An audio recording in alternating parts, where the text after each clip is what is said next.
नमस्कार। आज आपण मैंने मत टे सहयोग करेंगे। आज जगन्नाथ बा मो व्यक्तिगत अनुभूति बा शिक्षित संस्कृति बा साधु सन्थों मु कहू जाऊनी। बहुत दिन पर आज टे गोटे राजनैतिक विषय वस्तु पर कहू जाऊँ बरम बाध्य होई सकाशे जे आमर ये नुआ सरकार प्राय 2 मास 2.5 मास एवं जो पूर्वतन सरकार विजु जनता दल से माने शासन रु चली जाइछंती। किंतु तापरे विजु जनता दल जो बयानबाजी एवं मोहन माझी जो कार्यकलाप आकु नहीं जो मो भितर जो प्रतिक्रिया सृष्टि होउची, विशेषकर विजु जनता दलर पराजय पर से माने जेमती बाउली चाउली होउचंती एवं आहार पूर्वतन मुख्य तो नुह मूर्ख मंत्री नवीन बाबूंकर जो वक्तव्य ताकू ही नहीं मोर आज एटा विश्लेषण जे शैतानर वेद पाठ आगुरु कही रखे जे जने पिला पाठ पढ़ुची 6ठ श्रेणी रु मैट्रिक जाए से पाठ पढ़िला, किंतु कौन भल पाठ पढ़ी कि खराब पाठ पढ़ी मैट्रिक परीक्षा फल रिजल्ट बाहला पर जना पड़ो से फर्स्ट डिवीजन पाई ना सेकेंड डिवीजन ना थर्ड डिवीजन ना पूरा फेल हो जाइए। जना पड़ो ये जो विगत 5 वर्ष धरी से पाठ पढ़ी से फाइनाल फलटा कौन देला। अबिक सेमती विजु जनता दल दीर्घ 24-25 वर्ष धरी आमको शासन करूला। बर्तमान समय आसी ये जो 25 वर्ष धरी से शासन करिथिला ओडिशा को सी देइछि कौन एवं मो दृष्टि रे एटा शासन थिला, एटा गोटे शैतानर राजूति थिला। आउ से शैतान हेले निजे खोद नवीन पट्टनायक जेते धला ट्राउजर पंजाबी पिंधि निजको स्पॉटलेस देखौथिले मध्य एमानकर चरित्र एवं भीतरटा अति कलंकित कला दागरे पूर्ण। एमाने देखई हंती ऊपर को धला पोशाक पिंधि नवीना पिंधुला धला ट्राउजर पंजाबी, तार चाकर पांडु पिंधुला गोटे साधारण पैंट आ गोटे धला फुल सार्ट चपल। आउ जने मध्य भुवनेश्वर जमी माफिया जी पृथ्वी सारा डॉक्टरेट पाउचंती सी भी मध्य सब गोटे सिंपल जीन पैंट आ धला फुल सार्ट पिंधि थांती। एवं आम दिल्ली रे मध्य राहुल बाबू सब गोटे पार्लियामेंट को केवल गोटे धला गेंजीटे पिंधिक आसी थांती। ए जो धलार चमत्कारिता पिंधे कि देखई हबार जे आमे जने साधु पुरुष एमाने प्रकृत रे वास्तविक क्षेत्र रे जने जने व्यक्तिगत जीवन रे शैतानटा मु काई कहूची सेटा आपण माने निजे विचार करिवे। नवीन बाबू को शासन समय रे महांगार डबल मेड राजनैतिक हत्या होता से प्रताप जेना जे परोक्ष इनवल्व एथेर किसी सन्देह नहीं, समस्ते जानुचंती एटा महांगारे राजनैतिक डबल मर्डर होता। यही नवीन बाबू समय रे ममिता मेहर को मध्य हत्या कराइतला। गोविंद साहू बोली जी एथेर इनवल्व थिला ताकू जेल हैला, जेल भितर मध्य अस्वाभाविक भाव में गोविंद साहूर मध्य मृत्यु हो गला। माने जेहेतु काले से साक्षी दी सब कथा कहीदब। माधवीलतार हत्या, बेबिना हत्या, इतिश्री हत्या एवं नयागढ़ सबुठ प्रसिद्ध परी हत्या, से जो शिशुकन्या परी हत्या जो थे खोद नयागढ़ विधायक सीधा सड़क जे थे संपृक्ति थिले बा तार निज डाहाण हाथ चोर तस्कर को बचाऊले एथिरे किसी सन्देह नहीं। एवं पिहू अपहरण केते केते हत्या अपहरण कथा मु कहिबी। एवं ये सबुथिरे राजनीतिक व्यक्ति विशेष माने जड़ित थिले। सेणिक से प्रताप जेना हूँ, दिव्य शंकर हूँ कि अरुण साहू हूँ, समस्त की घंट घोड़े रखा जाइची। ये गोटे डकायती मानसिकतार शैतानी मानसिकतार हत्याकारी को परोक्ष प्रोत्साहित करुवा एवं डिफेंड करुवार रक्षा करुवार जो मुख्यमंत्री टे होता है ताकू आम कौन भद्रलोक बोली कहवा ना गोटे हत्याकारी मुख्यमंत्री कहवा। ये है राजनीतिक हत्या घटनार कथा। द्वितीय से हत्या घटना निजर जड़े स्वास्थ्य कैबिनेट मंत्री नव दासकर हत्याकांड जे संपूर्ण राजनैतिक प्रणोदित एथिरे कहार किसी सन्देह अच्छी कि जड़े कैबिनेट मंत्री की दिन द्विपहर गुली कर मारी दि जाऊँगी। ଅଥଚ ତା ଦେହରେ ନିଜେ ତାଙ୍କରି ଲୋକମାନେ ସମ୍ପୃକ୍ତ ଏବଂ ଅଯଥାରେ ଗୋଟେ କନେଷ୍ଟବଳକୁ ଉପରେ ଟୋପି ପିନ୍ଧେଇ ଦେଇକି ତାକୁ ଜେଲରେ ବର୍ତ୍ତମାନ ଯାଏ ରଖାଯାଇଛି।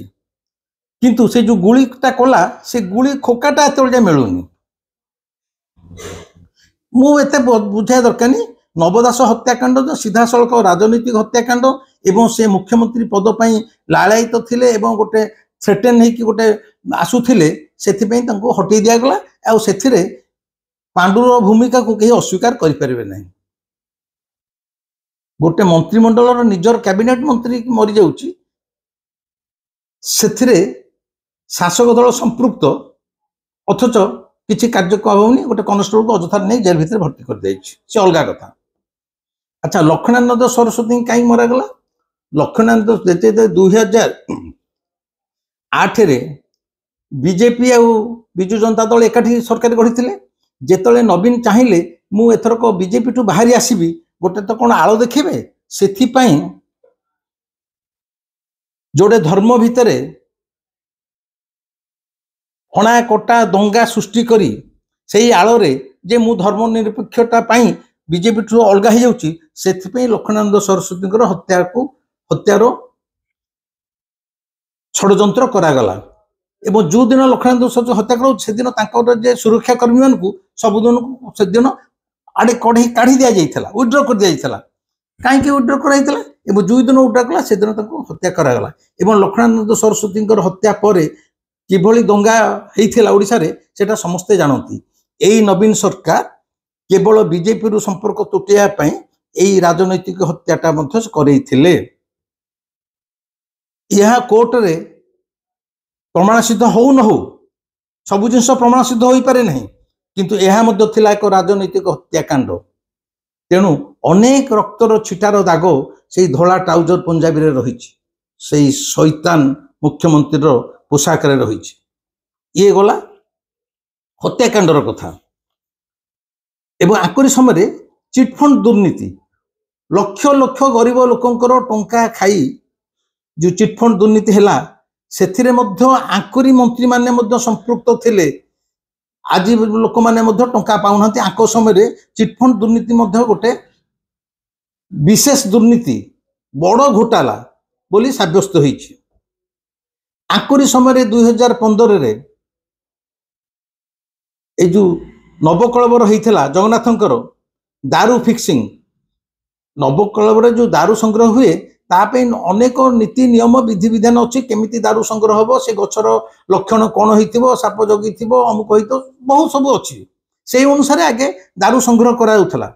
କିନ୍ତୁ 2015 ନବକଳେବରରେ ଦାରୁ ଫିକ୍ସିଂ ହେଇଗଲା ଏବଂ ସମସ୍ତେ ଜାଣନ୍ତି এই ଦାରୁ ଫିକ୍ସିଂରେ ଅଚ୍ୟୁତ ସାମନ୍ତଙ୍କର ହାତ ଥିଲା। ମୁଁ ସ୍ପଷ୍ଟ ଭାବରେ କହୁଛି, କାରଣ ଗୋଟିଏ ଜଗତସିଂହପୁର ଜିଲ୍ଲାରୁ ତିନିଟା ଯାକ ଦାରୁ ମିଳିଥିଲା ଏବଂ ସେ ତିନିଟାକ ଦାରୁ ମୁଁ ଦେଖିବାକୁ ଯାଇଛି। ବିଶେଷ କରି ବଳଭଦ୍ରଙ୍କ ଦାରୁ ଗୋଟେ ବଜାର ଭିତରେ ଗଛ, ମାନେ ଦାରୁଟା ଗୋଟେ ନଈ କୂଳରେ ହେଇଥିବ, ସେଠି ମଶାଣିଟେ ଥିବ, ଶିବ ମନ୍ଦିରଟେ ଥିବ, ଦାରୁର 6 ଫୁଟ ଯାଏ କୌଣସି ଶାଖା ପ୍ରଶାଖା ନଥିବ, ଚଢ଼େଇ ମାନେ ବସା କରିନଥିବେ, ଏତେ ତାର ବହୁତ ନୀତି ନିୟମ ଅଛି। କିନ୍ତୁ ବଳଭଦ୍ରଙ୍କ ଦାରୁ ବଜାର ମଝିରେ କିନି ଛିଡ଼ା ହେଇଛି, ତା ଦେହରେ ଫ୍ଲେକ୍ସରେ ଅମୁକ ଟ୍ୟୁଟୋରିଆଲ ଫ୍ଲେକ୍ସରେ କଣ୍ଟା ବାଡ଼ିଆ ହେଇଛି, ସେଠି ବସ୍ ରହୁଛି, ଅଟୋ ରହୁଛି, ମାନେ ସାମାନ୍ୟତମ ବିଧିବିଧାନ ନୀତି ନିୟମ ଭିତରେ ସେ ଦାରୁ ନଥିଲା। ତିନିଟାକ ଦାରୁ ଫିକ୍ସିଂ ହେଇଥିଲା ଏଇ ସରକାର ଅମଳରେ। କ'ଣ ନବୀନ ସରକାର ଜାଣିନଥିଲା? ଆଙ୍କରି ସମୟରେ ଦାରୁ ଫିକ୍ସିଂ ହେଲା।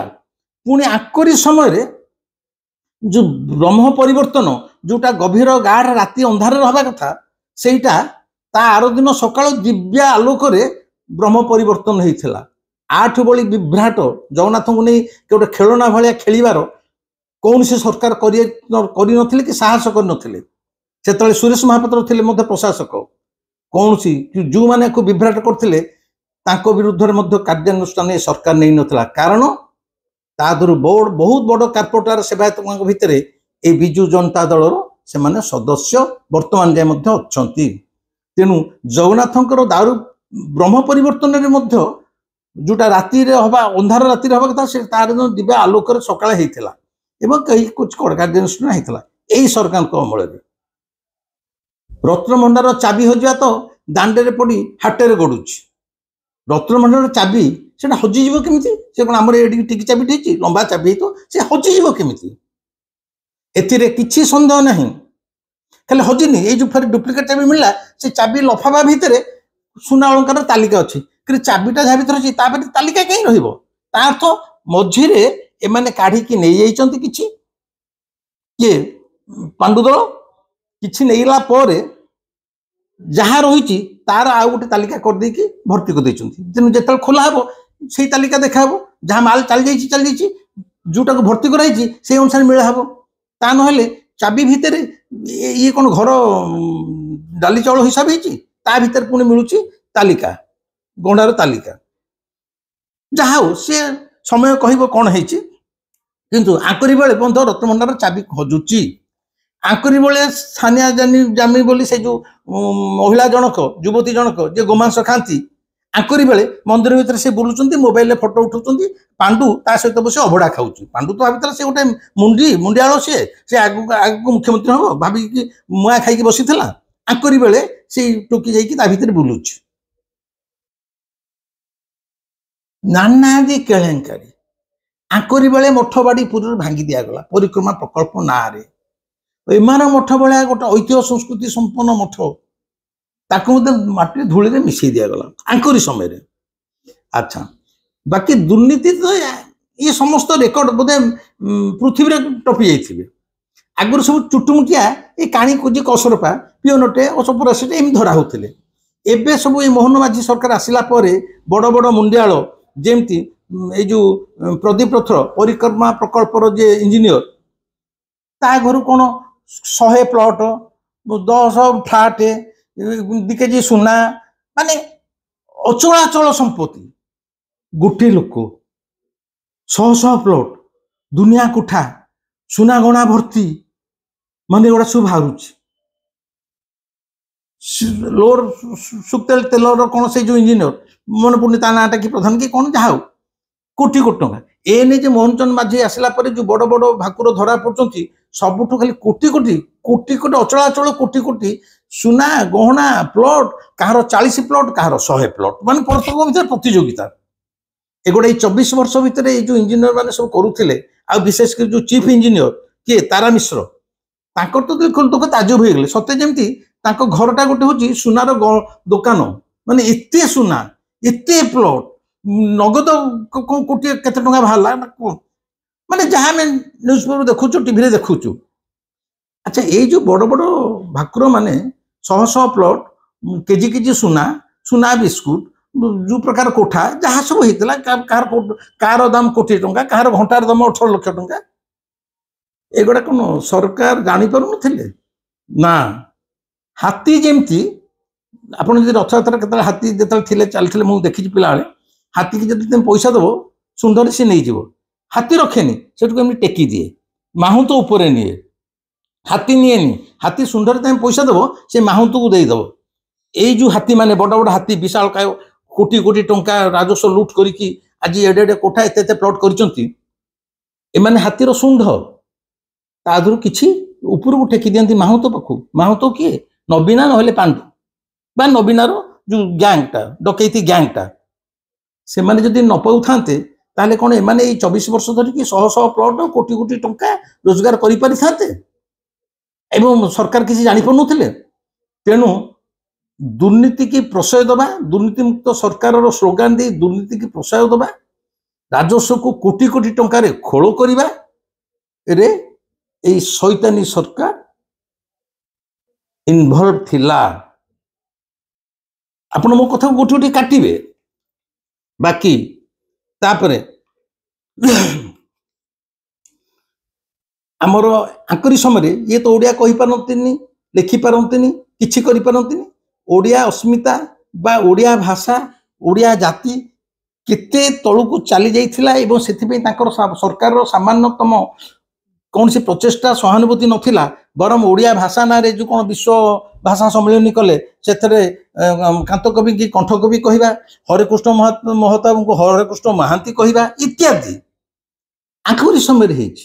ମାନେ ଓଡ଼ିଆ ଭାଷାଟାକୁ କେତେ କଦର୍ଯ୍ୟ ଭାବରେ ପରିବେଷଣ କରାଯାଇପାରେ ଆଙ୍କରି ଦ୍ୱାରା। ମାନେ ଓଡ଼ିଆ ସାହିତ୍ୟ ସଂସ୍କୃତି ଅସ୍ମିତା ସବୁ କିଛି ଆଙ୍କ ସମୟରେ ଧୂଳିସାତ ହେଲା। ଆରେ ଗୋଟେ ତାମିଲ ତ ଆସିକି ତମକୁ ଶାସନ କରିବ, ତାର ଓଡ଼ିଆ ସହିତ ପ୍ରୀତି କଣ ଅଛି? ତାର ତ ଅଛି କେମିତି ଡ୍ୟାସ୍ କରିକି ଡ୍ୟାସ୍ ମାରିକି ଏଠୁ ଲୁଟ୍ କରିବ। ତା ନହେଲେ ଅଯୋଧ୍ୟାଟା 1200 କୋଟିରେ ଅଯୋଧ୍ୟା ରାମ ମନ୍ଦିର ହେଇଯାଉଛି, ଆମର ପରିକ୍ରମା କଳ୍ପ 4ଟା ପାଇଖାନାଟାକୁ 42 କୋଟି ହେଇଯାଉଛି। ମାନେ ଆମେ କଣ ସବୁ ବୋକା? ମାନେ ଆମେ ସବୁ କଣା ମେଣ୍ଢା, ଆମେ କିଛି ଜାଣିପାରୁନୁ। ଇଏ ହେଲା ନବୀନ ସରକାରଙ୍କର କରାମତି। ରାଜନୈତିକ ହତ୍ୟା, ଚିଟଫଣ୍ଡ ଦୁର୍ନୀତି, ଦାରୁ ଫିକ୍ସିଂ, ଦାରୁ ବ୍ରହ୍ମ ପରିବର୍ତ୍ତନ, ରତ୍ନଭଣ୍ଡାର ଚାବି, ଯେତେ ଦୁର୍ନୀତିଗତ ଅଫିସର ମାନଙ୍କୁ ତିଆରି କରିବା ଏବଂ ନବଦାସ ହତ୍ୟାକାଣ୍ଡ, ସ୍ୱାମୀ ଲକ୍ଷ୍ମୀନାଥ ସଚି ହତ୍ୟାକାଣ୍ଡ। ଶେଷରେ এই ପରିକ୍ରମା ପ୍ରକଳ୍ପ ବେଳେ ଜଗନ୍ନାଥ ହେଲେ ଆମର ସମ୍ରାଟ, ଆମ ରାଜ୍ୟର ଠାକୁର ଏବଂ ସେ ସମ୍ରାଟ, ତାଙ୍କ ସାଙ୍ଗରେ କାହାକୁ ତୁଳନା କରାଯାଇପାରେନି। ଖାଲି ଭୋଟ ପାଇବା ପାଇଁ ଭାବିଲେ ଓଡ଼ିଆ ମାନେ ତ ଧର୍ମଭୀରୁ, ତେଣୁ ଜଗନ୍ନାଥଙ୍କ ନାଁରେ ତାଙ୍କୁ ବ୍ଲାକମେଲିଂ କରିହେବ। ଏଇଟା ପାଣ୍ଡୁର ବୁଦ୍ଧି। ତମେ ଡାଲା ଅଟୋରେ ବସି ଜଗନ୍ନାଥଙ୍କ ମୂର୍ତ୍ତି ନେଇ ଗାଁ ଗଣ୍ଡା ବୁଲି ବୁଲି ଭିକ ମାଗିଲ, ମତେ ଗୋଟେ ଚାଉଳ ମୁଠେ ଦିଅ, ଗୁଆ ମୁଠେ ଦିଅ, ଟଙ୍କା ଦିଅ। ଜଗନ୍ନାଥଙ୍କୁ କେତେ ଆଉ ତମେ ସେଥିରେ କଣ କହୁଛ? ପାଣ୍ଡୁ କହୁଥିଲା ଯେ ଆମ ମୁଖ୍ୟମନ୍ତ୍ରୀ ଭାରି ଜଗନ୍ନାଥ ପ୍ରେମୀ, ସବୁଠି ଖାଲି ଏମିତି ଏମିତି ଏମିତି ଜଗନ୍ନାଥଙ୍କୁ ଖାଲି ହାଣିଆରେ ଲାଗିଥାନ୍ତି, ସବୁଠି ଖାଲି ହାଣିଆରେ ଲାଗିଥାନ୍ତି। ଅଚତ ପରିକ୍ରମା ପ୍ରକଳ୍ପ ଦିନ ମୁଖ୍ୟମନ୍ତ୍ରୀ ମନ୍ଦିର ଭିତରକୁ ଯାଉନାହାନ୍ତି, ସେ ଗୋଟେ ଜଗନ୍ନାଥଙ୍କ ପରମ ଭକ୍ତ। ତମେ ଅଟୋରେ ବୁଲେଇକି ଭିକ ମଗେଇଲ, ଚାଉଳ ଆଣିଲ, ସବୁ କଲ। ଏବଂ ସେଇ ଯୋଉ ଉଷୁନା ଅରୁଆ ମିଶା 12 ମିଶା ଚାଉଳ, ସେଥିରେ ତମେ ଫେରେ ରାନ୍ଧିକି ଜଗନ୍ନାଥଙ୍କୁ ଭୋଗ ଲଗେଇଦେଲ, ତାକୁ ଆଣିକି ବାହାରେ ମାଗଣାରେ ବାଣ୍ଟିଲ। ବର୍ତ୍ତମାନ ତ ଆସିଲାଣି କେତେ 100 କୁଇଣ୍ଟାଲ ନା କେତେ କଣ ଯୋଉ ଚାଉଳ ଅଛି, ସେ ସବୁ ଗନ୍ଧେଇଲାଣି, ପୁଚିକି ଗନ୍ଧେଇଲାଣି। କଣ କରାଯିବ? ମାନେ ଜଗନ୍ନାଥ କଣ ତମର ଖେଳ କାଠ ଖେଳନା? ଦେଲା କିଳାଟା ଦେଇଦେଇଛି ଭଲ ପାଇଁ, ଏନେ କିଳା ମାନେ ବାହାରି ପଡୁନି, ଖାଲି ପଡୁଛି ଏନେ।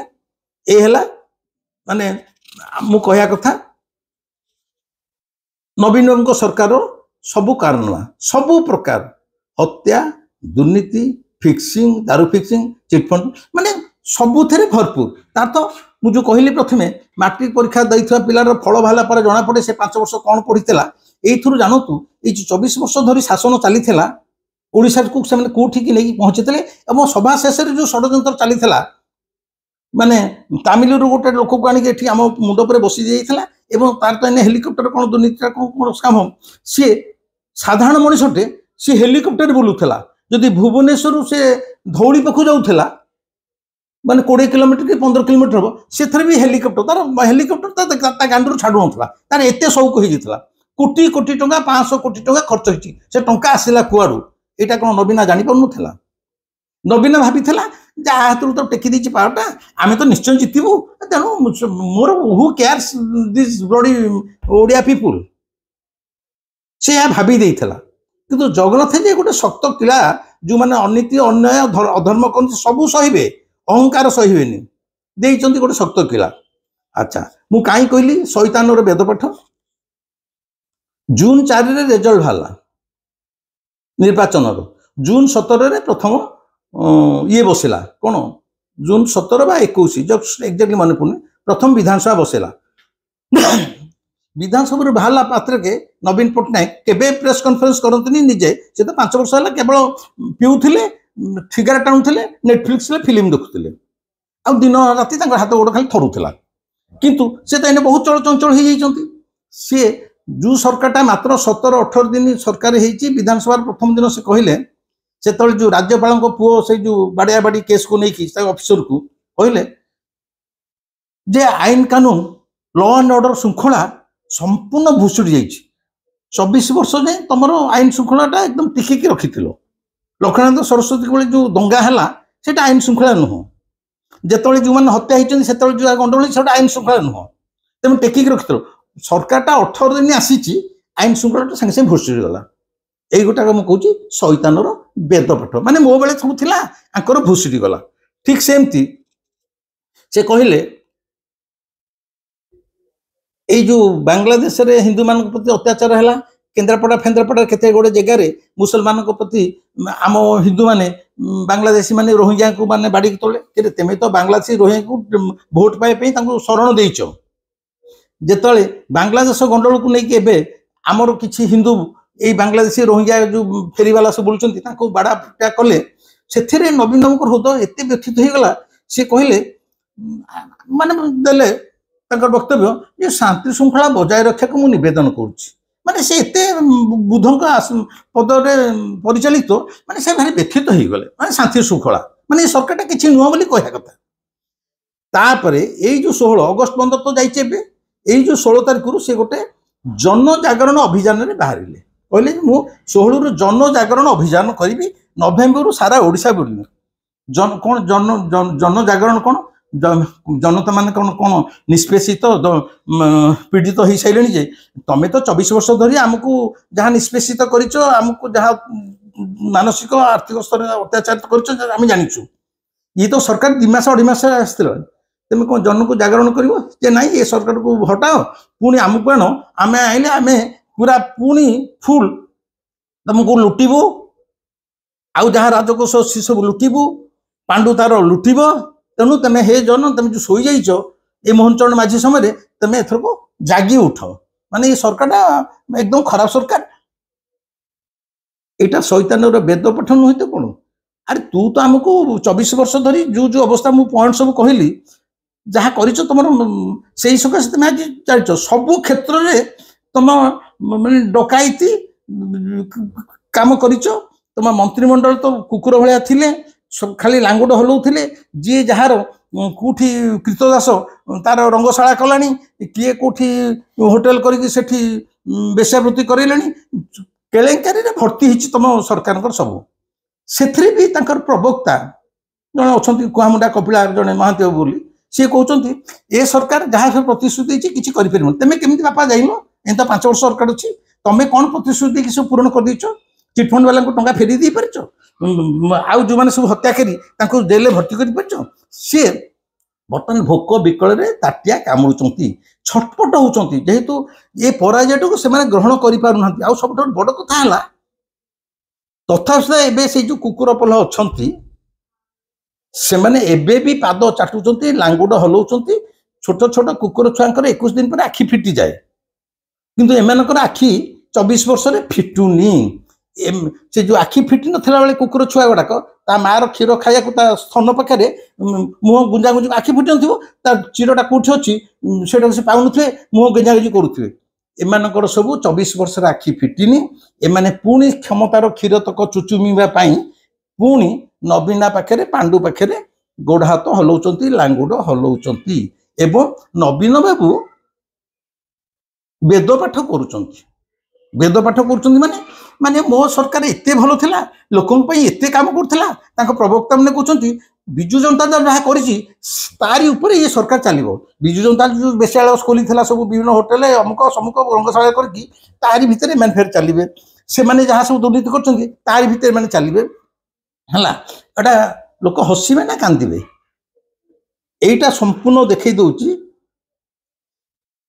नवीन बाबूंकर गोटा माने अपराधिक मानसिकतार गोटा रुग्ण परिप्रकाश जेहेतु सरकार चली जाइए से माने छाटीपिटी हबारे लगी यही है बिजु जनता दल चित्र चरित्र एवं 24 वर्ष शासन शेष फल बंधु एमान प्रति सचेतन रुहतु खाली धड़ा पोशाक पिंधिदेले कहीं शुद्ध साधु हो जाएनि ताहा एक भेड़िकी मात्र एमिति आम गाँवली भाषा कहले नवीन बाबूंकर ए वक्तव्य तांको प्रवक्ता मानकर ए वक्तव्य तांकर पराजित एवं विजेता विधायक मानकर वक्तव्य होची जेमती जना पड़ुची षंढ बर्तमान पढ़ुची भागवत बा बेश्या जदि सावित्री व्रत कर जहाँ बेश्याटे सावित्री व्रत करिया जहाँ नवीन बाबूंकर वक्तव्य से बर मु ताको कहबी एगुड़ा होची शैतानर वेद पाठ आज ये भिडियोटी केमिति लागला मते जणेबे लाइक करेंगे, शेयर करेंगे, सब्सक्राइब न करथिले सब्सक्राइब करेंगे। मोर रेगुलर व्यूअर्स मान को अनुरोध, मुझे 2-3 मासरे थरे थरे मोर अति प्रतिक्रिया हेले मु गोटे राजनीति कथा कहबी, ता नले मो राजनीति मु कौन दलर नुह कि कहा सपक्ष मु कहू ना। मु राजनीतिर छात्र, राजनीति मु पीएचडी करछि। माने नवीन मुकर ये सब जो वक्तव्य बर्तमान दौरान मत लगे गोटे शैतान वेद पाठ करुच्ची। तू तो हमको मान तली तुला तो कर देछु जगन्नाथ को नहीं सामाजिक सब तेणु तू एत कह किए से तू आगामी अध्याय मानक आम पुणी पूर्व भली अन्य विषय वस्तु आलोचना करा। नमस्कार, रही।